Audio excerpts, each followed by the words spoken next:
Oui, je suis amoureux de Montreux, et ce pour deux raisons. La première, c'est que j'y suis né, à 2 pas d'ici. C'est une région qui est unique au monde. J'ai beaucoup bourlingué de par ma carrière.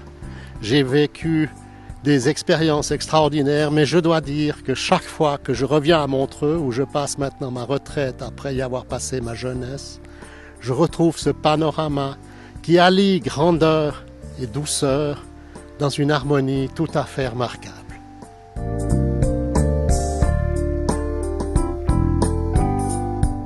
Montreux, à mes yeux, en a 2. Le premier atout est sa variété. Dans quel endroit au monde peut-on skier le matin et faire du ski nautique l'après-midi en ne couvrant qu'une distance de 4 km à vol d'oiseau?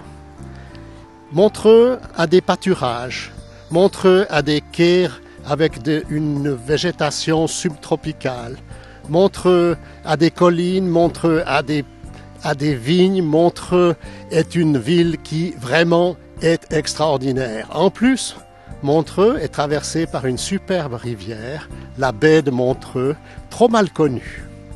Le deuxième atout de Montreux, c'est son ouverture au monde. Montreux est une ville cosmopolite.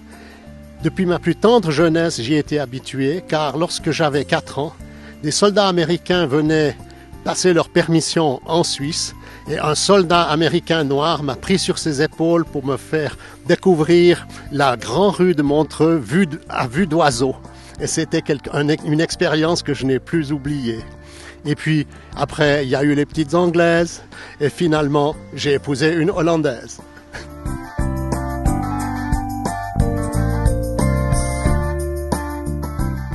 Ce qu'il manque à Montreux, c'est un tunnel pour que le trafic de transit n'envahisse plus le centre-ville, ce qui est nuisible à la qualité de vie et ainsi qu'au tourisme.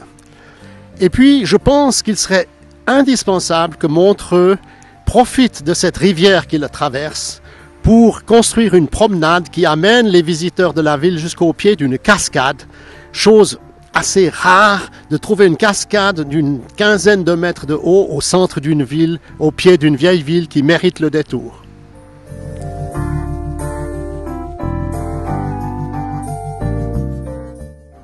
Eh bien, l'avenir de Montreux, je le vois comme reposant sur 3 piliers, qui sont d'ailleurs les 3 piliers sur lesquels l'économie montreusienne repose actuellement, à savoir la santé, l'éducation et le tourisme. Et en ce qui concerne le tourisme, je pense qu'on doit en particulier tenter d'accueillir ici à Montreux plus de conférences internationales. En 2010, la francophonie y a tenu son sommet et les participants ont été particulièrement impressionnés par un facteur. Les chefs d'État et de gouvernement pouvaient se rendre de leur hôtel à la salle de conférence à pied, ce qui créa un climat tout particulier. Et même M. Sarkozy, qui ne passa que quelques instants à Montreux, décida d'aller se promener sur les quais pour profiter de ce panorama unique au monde.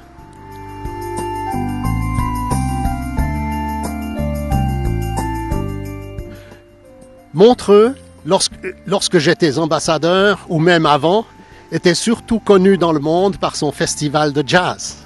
Et tout le temps, les gens me disaient « Ah, vous venez de Montreux, la ville du jazz !» Et c'est vrai que c'est une carte de visite que nous utilisons beaucoup à l'étranger et qui promeut une vue de Montreux particulièrement jeune et dynamique. Et puis, comme ambassadeur, j'ai eu souvent l'occasion de faire de la promotion pour les écoles privées dans la région de Montreux, qui sont aussi un des fleurons de l'économie montreusienne, malheureusement pas très connus ici même, mais par contre très célèbres à l'étranger.